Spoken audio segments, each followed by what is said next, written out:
Hello and welcome to Trading Hour. I'm Reema Tendulkar. With me is Sonal Bhutra. The Nifty is back above 24,700, having recovered nearly 150 points from the lows.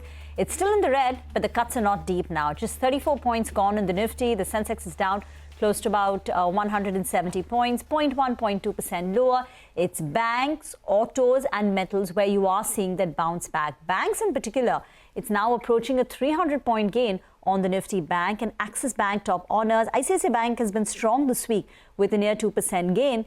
And then autos, right? Bajaj Auto is still in the red, but some of the others like Tata Motors, Eicher Motors are now back in the green. And that is something that has come in after a big fall that we saw in last 3 trading sessions, right? Nifty Auto has definitely been an underperformer this week, but we started with sharp cuts, and the recovery in Bank Nifty is definitely notable. 150 points recovery on the Nifty, and we have some of these names from the Nifty pack, or I would say Bank Nifty, big contributors. ICICI Bank, HDFC Bank, both of these stocks are at the day's high right now. HDFC Bank is still in the red, but we've seen some recovery coming in from the lows for that particular name. The other names, as Reema mentioned, metals are doing well. We have something like a JSW Steel, Hindalco. All these stocks are leading to the recovery that we are seeing from the lows currently. So look at that. Metal index is up around 0.5% right now. But while we are talking about this good show coming in from the lows or good recovery, we have to speak about IT, right? Because so many numbers yesterday. It was a busy evening for you, but Wipro really stood out. Wipro stood out for the way the stock has reacted. So Q2 was very strong for Wipro. The company's returned back to growth after 6 quarters of a top-line decline.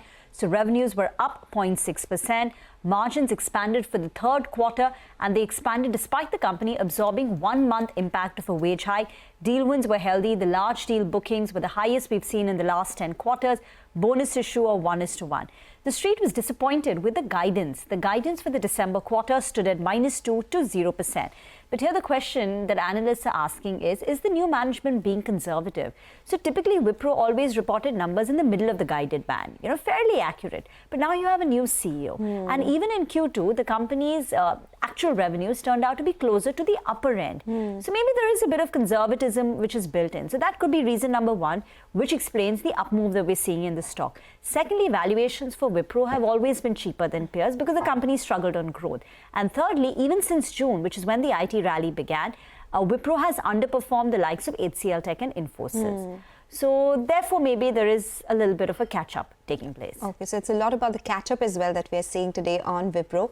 But let's talk about City Gas distribution space, because the stocks are seeing big cut, be it IGL, Mahanagar Gas, Gujarat Gas, falling lesser than the other two, of course. But the impact here is lesser than the other two names. So the news is that MGL and IGL, they've gone ahead and confirmed that APM gas allocation to the sector will be cut sharply by 20% to around 50%. The earlier level was around 72%.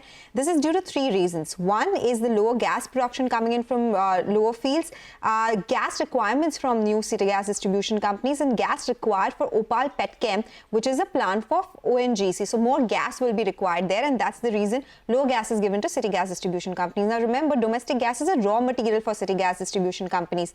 So if they are getting just 50% from domestic sources, 50% will have to be imported. And that is a chunk which is priced higher than domestic gas. And that is why both these companies say that this will impact profitability, and they are in discussion with key stakeholders to minimize the impact. The impact would be in terms of their margins or volumes. So Jeffries says that assuming the shortfall is filled by imported LNG, EBITDA per SCM will fall between 2.3 to 3 rupees per SCM for all these 3 companies, which is almost a cut of around 20 to 30% versus Q1 levels. 6 to 7% price hike will be required for margin neutrality. If that happens, volumes will be impacted, and sector derating is likely on the back of that. ICICI Securities says that around 4.5 to 6.2 rupees per kg of price hike in the CNG segment will be required, because industrial or PNG will still get 100% allocation. The impact will be seen on CGDs. If the price hike is not taken, the EPS impact could be anywhere between 20 to 32%, highest being for IGL, MGL around 20%. But the assembly elections upcoming, that could limit the ability to take price hikes, and that is something that could impact their earnings. On the flip side, ONGC could benefit, because now it's getting higher gas for one of its petrochemical plants, and 4 MMSCMD would be the amount that they will get for this. The 4 MMSCMD translates to 7 to 8% of ONG's standalone gas production. This, with the improved pricing, if that comes by, it will increase the EPS by 2% and it could be a structural upgrade as well, according to MK. So it would be positive for the upstream company like ONGC, but definitely the big cut that we are seeing in city gas distribution companies indicates there could be either margin or volume issues for these companies, and that's why that big cut in the stock prices. And, you know, since we've broken the story, also the stocks have been under pressure for the last 2 days. So pull up a one-week chart, a Mahanagar Gas or an IGL, you would see that it's not just today. The stocks have been under pressure over the last 2 days. We will chat with Probal Sen of ICICI Securities later on in the show to decode the impact of this. 11:40 is the time for the discussion. Get into a break and come back.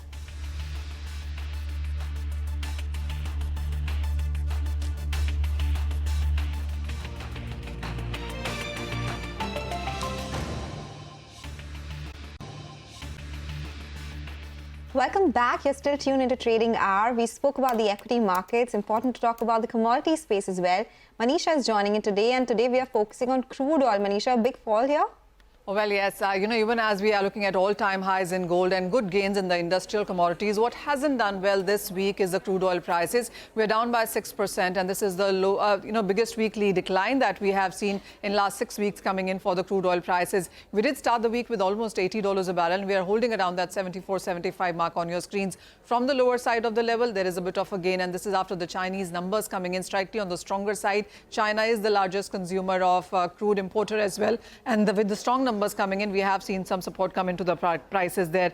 Also, when you look at the recent statements coming in from the Middle East, those have eased the concerns about immediate supply disruptions or escalation of a war in Middle East, and that has led to prices come off their highs as well. The main thing that the street is looking at is the global demand growth concerns for this year and the next as well. When we started this year, the street did believe that the China numbers will finally stabilize and you will look at higher numbers. That hasn't happened. Having said that, with the kind of numbers that we are working with, Citi came out with a report overnight, and they believe that 0.9 million barrels per day of a demand growth is what we've seen in this year, and their expectation is 1 million barrels per day in 2025 as well. This is exactly what IEA also had mentioned within this week as well, 0.9 for this year and 1 million barrels for the next year. The higher numbers are continuing from OPEC, even as OPEC has cut demand growth expectations for a third straight month. Their numbers are still on the higher side at around 1.9 million barrel per day for this year, and slightly lower at 1.6 million barrels per day in the next year. So this is all about supplies, higher inventories, spare capacity with OPEC at around 5.5 million barrels per day, and then of course no supply disruptions really. So that continues to weigh onto the markets going forward. Thank you very much for that. Get into a break. We'll come back and get chatting about the NBFC sector. Post the recent RBI action, names like Manappuram General Finance have fallen close to about 12-13%. Kaitav Shah from Anand Rathi Institutional Equities joins in next.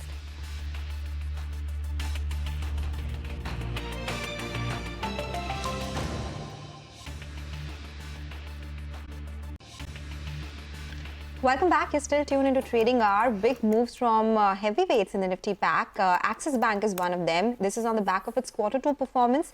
Abhishek Kothari is joining in with all the details. Well, going into the result, over the last 1 week, Axis Bank stock price was down about 4-5% on a week-on-week basis. So, post 11% underperformance to Bank Nifty in last 3 months, Citi has now closed the 90 days downside short-term view on Axis Bank. With reference to the performance of Q2 results, it was a bit of mixed bag that has come in from Axis Bank. Advances growth of 11.4% YOY is perhaps the lowest in last 12 quarters. Now, core operating profit that's declined on a sequential basis, that is for the first time in last 5 quarters. Net interest margin has come in at 8-quarter low of 3.99% versus 4.05% in the previous quarter. In this, there is a one-off of 5 basis point in Q2 FY25. Treasury income of 1,111 crore, that's provided cushion with reference to the bottom line on earnings of Axis Bank. With reference to the P&L versus our poll, NII was below our poll, PAT was ahead of our poll. Now, brokerages say that bank used one-off gains to lift their contingency provisions. Core revenue growth stays muted but should improve going ahead as deposit growth improves over the next few quarters. So valuation with reference to price to adjusted book value of 1.6, 1.7 1-year forward basis looks very attractive to them. So Citi has a neutral rating and they have cut the target price to 1,290 from 1,320 that they had earlier. DAM Capital, Morgan Stanley and Nomura have buy or overweight rating and the target price ranging from 1,362 as high as 1,442. Back to you. Okay, that's Axis Capital. What about Manappuram General Finance? That's where we are seeing the biggest fall today. Can you tell us a little bit more about the RBI action on its subsidiary Asirvad MFI and how significant is it to its overall operations? Well, RBI has taken action against select NBFCs who are especially operating in the MFI segment. So they have directed 4 NBFCs to stop sanction as well as disbursals of loan from October 21st. So 4 NBFCs, the names include Asirvad Microfinance, Arohan Financial Services, DMI Finance as well as Navi Finserv. So they have asked Asirvad MFI to stop sanction and disbursals of loans. Now it is a subsidiary of Manappuram. Action is based on concerns which are observed in the pricing given to the customers with reference to excessive pricing being charged by them to the customers, and they are not adhering to the regulated guidelines as well on the pricing of the loans. So NBFCs were found to be in non-adherence also on the assessment of household income and considering the repayment obligation in respect of their MFI loans, that is microfinance loans. So deviations were observed by RBI with reference to evergreening of the loans, that is top up of loans, conducting of a gold loan portfolio, disclosure requirement of the interest rate and the fees that they are charging to the customers, as well as outsourcing of core financial services. Back to you. Okay, all right. That is about Manappuram, a big fall that we're seeing on that stock as we speak. In fact, speaking at the CNBC-TV18 Banking Transformation Summit on August 30th, Reserve Bank Deputy Governor Swaminathan defended the business restrictions imposed by the central bank on erring entities and said these decisions are never taken easily, adding that the central bank's goal is to ensure financial stability and not to hinder business operations. Listen. The decision to impose business restrictions is never taken easily. Strong supervisory actions are brought in only after careful on-site examinations, off-site data analysis, and extensive engagement with the regulated entities concerned for remediation, oftentimes stretching into several months. Our primary goal is to ensure the stability and integrity of the financial system and not to hinder business operations. To talk more about this development, Kaitav Shah, lead BFSI analyst at Anand Rathi Institutional Equities, is with us now. Kaitav, first, have you lowered your estimates on Manappuram General Finance? If yes, by how much? How long do you think this will take to resolve? And what is the advice that you're giving now to if someone owns Manappuram General Finance? So our traditional view on single product companies has not been very positive. Scale comes with multi-products. Single gold loan companies where we've never been very positive on. We don't cover Manappuram Financial, but from a perspective of competition also, there is a lot of competition from other NBFCs as well as banks in this space. So we always prefer from a top-down perspective, companies which are multi-product and are firing on all cylinders with different products, not just one. Okay. Ketan, does it impact the IPO of Asirvad MFI in any way? Do you think it could be delayed or there could not, the approvals could take longer than they are already? It should get delayed, ideally, till the time this clarity emerges. Given the past instances of several other NBFCs which have undergone some amount of remediation, it takes typically 6 months to a year for everything to come back to normalcy. In this case, the wording is slightly more harsher than in other case, but the remedy process is typically 6 months itself. We also have to look at all this in the light that RBI has become stronger. They have a lot more data analytics now than what they did, let's say, 5 years back. And as a result, this is probably going to be for some time the case to be for a lot of NBFCs stroke banks, the oversight by RBI till the time some of the nuances within the lending space become more normalized. So if it takes at least 6 months, right? At the bare minimum, it should take 6 months. It could be even be longer. What's the hit to the overall business? I think Ashirvad for Manappuram was constituting roughly around 25% of the business, 20-25% of the business. With no incremental disbursement, you can assume that growth will be zero for next 6 months, and the book could come off a bit. And that would impact at least 5 to 10% on the overall growth numbers. Okay, 5 to 10% impact on overall growth numbers, and it forms around 25 to 30% of the book. And of course, it'll take 6 months to see some clarity that emerges as well. Ketav, thank you so much for joining us today with your take on what's happening with Manappuram. So it looks like it could be some time before we see full recovery and full impact of this action as well. We'll slip into a short break. Up next, we'll discuss the way forward for the market with Sunny Agrawal of SBI Securities. Stay tuned for that.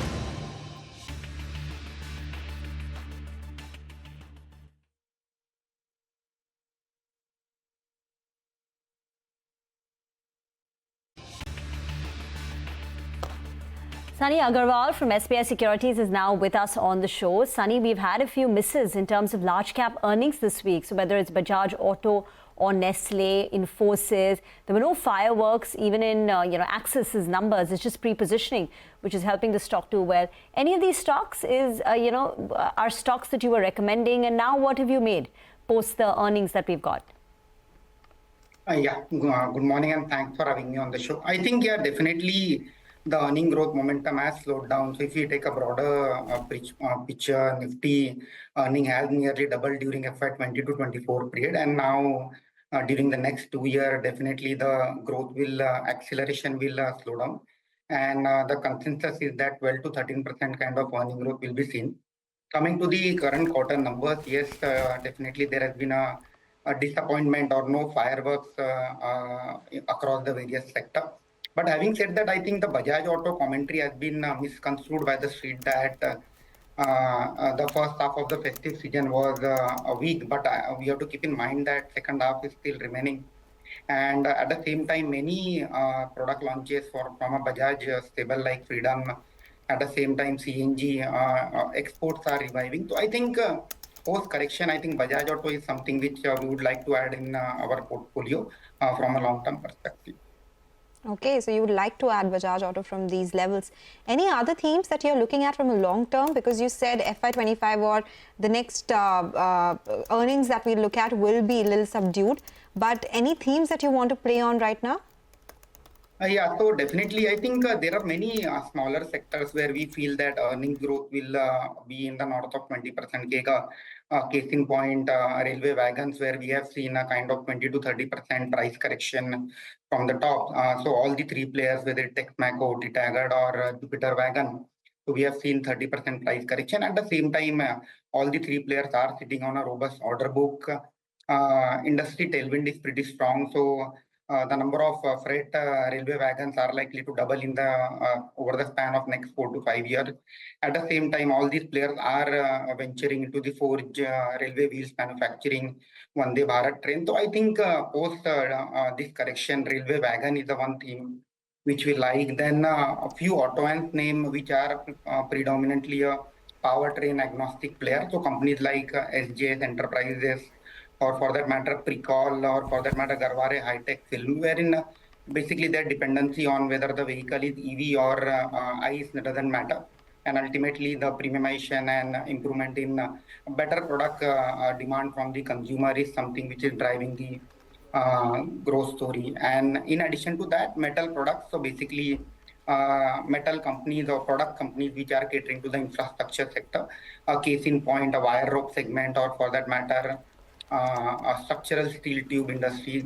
These are the few sectors which we like from a medium to long term perspective.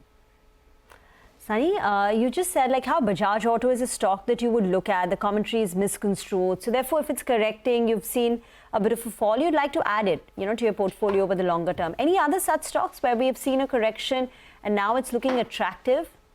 Would you like to name some stocks?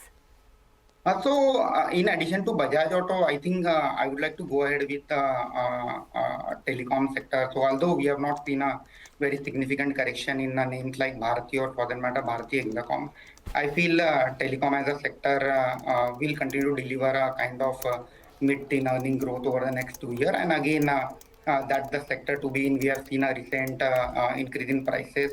On a YOY basis, I think telecom sector will continue to deliver a decent kind of earning growth. And in addition to that, a few capital market players which are focusing on wealth management side.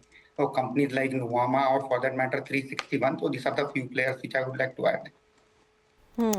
You also have some of these QSR names, jewelry, fashion and watches that you're looking at. You think consumption as a theme is something that we can look at current levels?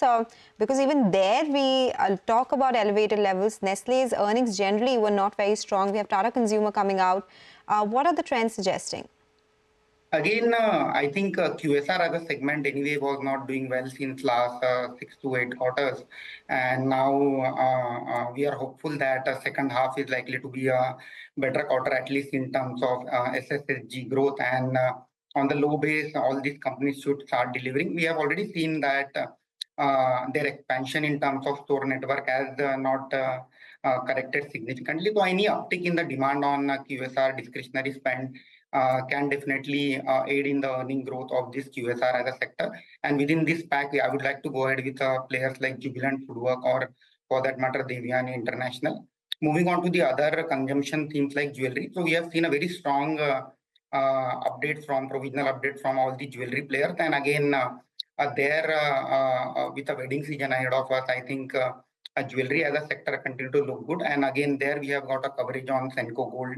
So Senco Gold is the one top pick among the jewelry player, which we like from a medium to long term perspective. Okay, thank you, Sunny, for throwing light on the way to approach the market from here on. Get into a break. On the other side, we'll put the spotlight on these city gas distribution companies. IGL, MGL, or Gujarat Gas, all of them under pressure after a sharp cut in the gas allocation to the sector. Probal Sen of ICICI Securities joins us next.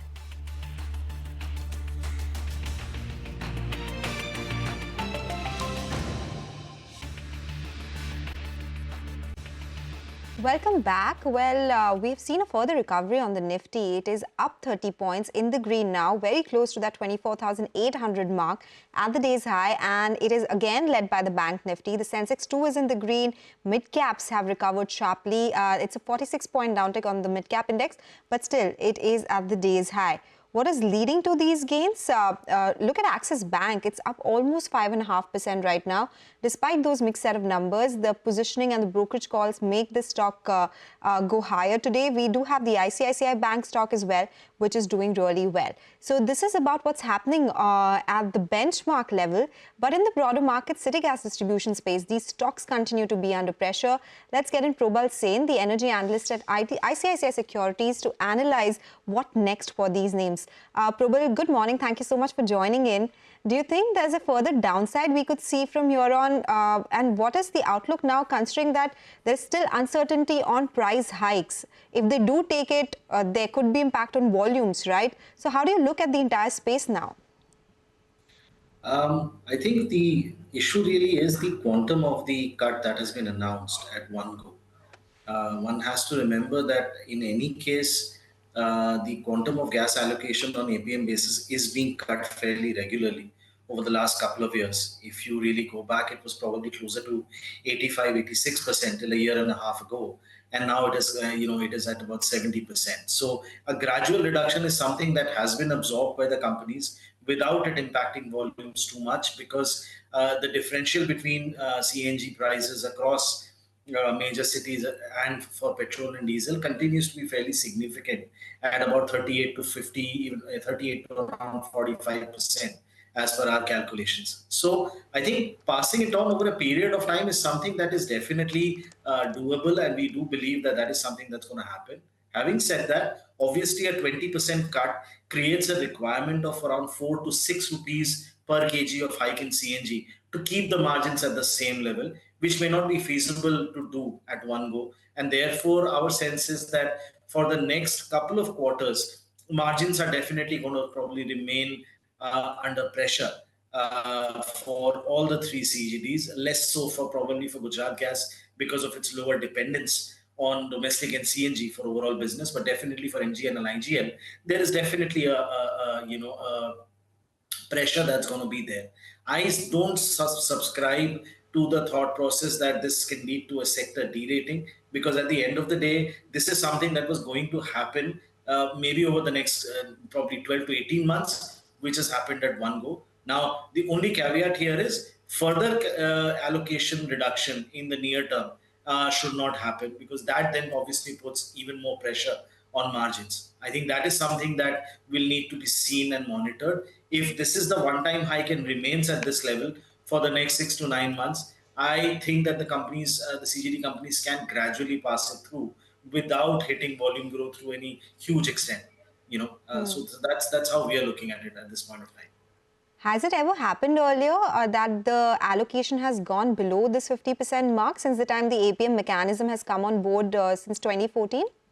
No, not at all. I don't think that we have seen this kind of a level. But then to be fair, the level of 70% was also something that was not seen before the last couple of quarters.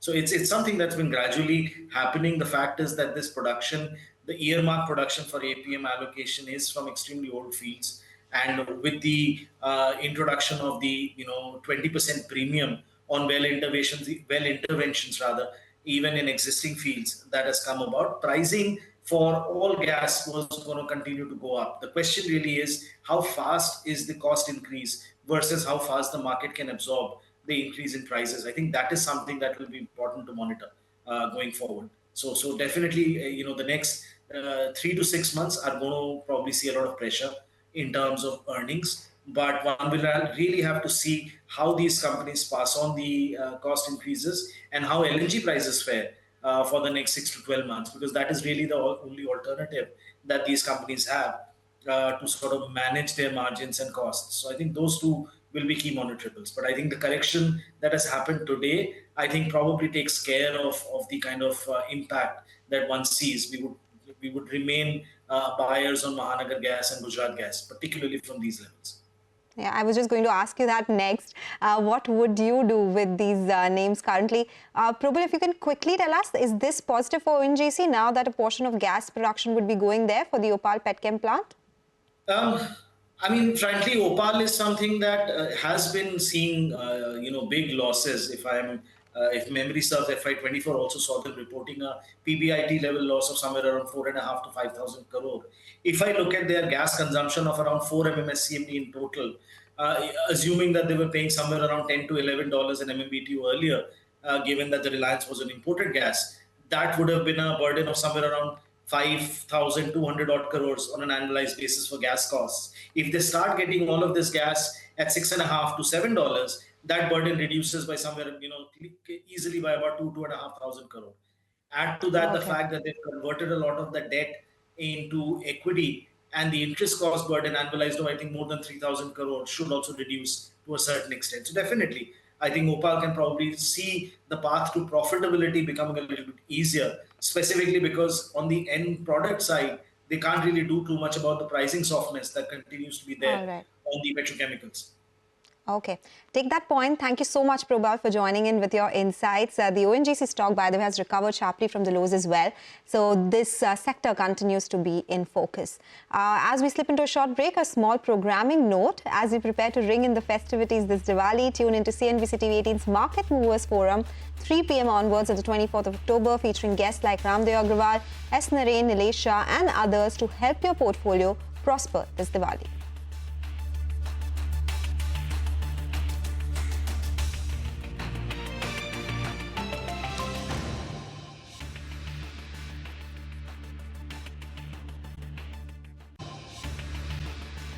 Welcome back. Well, from the broader markets, the wires and cables segment is one which is under pressure. KI Industries reported numbers 2 days back. It's been under pressure since then, and Polycab and Havells now are in focus. Upasana is joining in now with what the management commentary looked like and what were the key takeaways from Q2 earnings. Upasana. Well, three key players in cables and wires segment, that is KI Industries, Havells, Polycab, have reported their Q2 FY25 numbers. Now, let us look at what are the key trends seen in Q2 by these companies. Now, margins for all these three companies were under pressure, and the companies have indicated that high volatility in the commodity prices impacted their EBITDA margins. Companies couldn't pass on the cost increases to customers due to copper LME price movement. And companies have also said that the festive season shift led to advancement of advertising and promotion spends to Q2 due to early onset of festive season. Companies are expecting margins to normalize in upcoming quarters as commodity prices have started to soften a bit. Now, on the revenue growth front, the revenue growth remains intact for all these three companies. KI Industries reported a revenue growth of 17% on a Y-on-Y basis, which was in line with the street estimates. Havells reported a revenue growth of 16% on a Y-on-Y basis, which was above the poll estimates. And Polycab India reported a revenue growth of 30% on a Y-on-Y basis, which was again above the poll estimates. So strong revenue growth coming in. Now, companies have given a very positive commentary on the festive demand. They say that the demand is healthy and festive season has started on a good note. Demand has been distributed across the regions, but mainly rural has started to see a demand uptick from here on. It expects demand momentum to continue in the upcoming quarters is what the companies have highlighted. Now let us look at the stock correction from the recent highs. KI Industries is down about 17%, Havells is down about 13% and Polycab is down about 9% from its recent high. And in terms of valuation picture, KI stands 42.2 times, Havells stands around 57.1 times and Polycab stands around 43.1 times. All right, Upasana, thank you so much for giving us that lowdown on the segment. Let's move on with that. In an exclusive conversation with Shireen Bhan, British Airways CEO Sean Doyle said that India remains the airline's second largest market and that they plan to do much more expansion in the India's exciting aviation space. Listen into a slice of that conversation. How important is India for British Airways today? And what's the aspiration? What's the ambition in terms of market share? Because it's still fairly small in comparison to the aspiration that you have. Well, I think India is our second biggest market. It is strategically very important. We have a lot of links from a trade and a diaspora perspective. We think air service is a very critical catalyst for the growing economic relationship that's emerging between the two governments. But also we employ a lot of people in India. We have 2,500 people who work for British Airways here. And in fact, yesterday I had the privilege of opening up our new engagement centre down here in Noida. So we have a great team here. They're very much part of the British Airways family. And they make the experience in British Airways, very, very, I think, comfortable and fit for purpose for the Indian market. So, you talked about this being your second largest market and a very strategic market for you. Now, what is that going to entail in terms of future investments, in terms of future hiring, and in terms of future expansion, from a connectivity point of view? We're investing $7 billion in modernising British Airways, and that's well underway. You will see more and more of our new product on the Indian routes. Our Club Suite, which is an award-winning business class experience, is now on nearly every route, and by the time we get to the end of next year, nearly all of our flights will have that experience. We're also investing in new technology, so a fantastic digital experience, and of course we're modernising our IT infrastructure. But generally, whether it's the digital experience or the onboard experience, we've very, very ambitious investment plans. And, you know, we're only starting in British Airways on this very extensive modernisation programme. I'll talk to you about the modernisation programme in just a second, but let me labour a little bit more about the Indian market. And, you know, if you look at the IATA data as well as the IATA forecast, India is being positioned as one of the fastest growing commercial aviation markets in the world today. From that perspective, what's the kind of demand outlook that you foresee? Yeah. I think that's obvious. You know, even compared to China, I think Indian travel per capita is about 1/10 of what we see in China. So the growth is going to be exponential. I think everybody will want to serve the market. I think it's a very exciting time for international operations into India, but also for the domestic market. But I think India is a very important strategic market for anybody who's serious about international aviation. All right, with that, it's a wrap on this edition of Trading Hour. Stay tuned. Halftime Report is up next.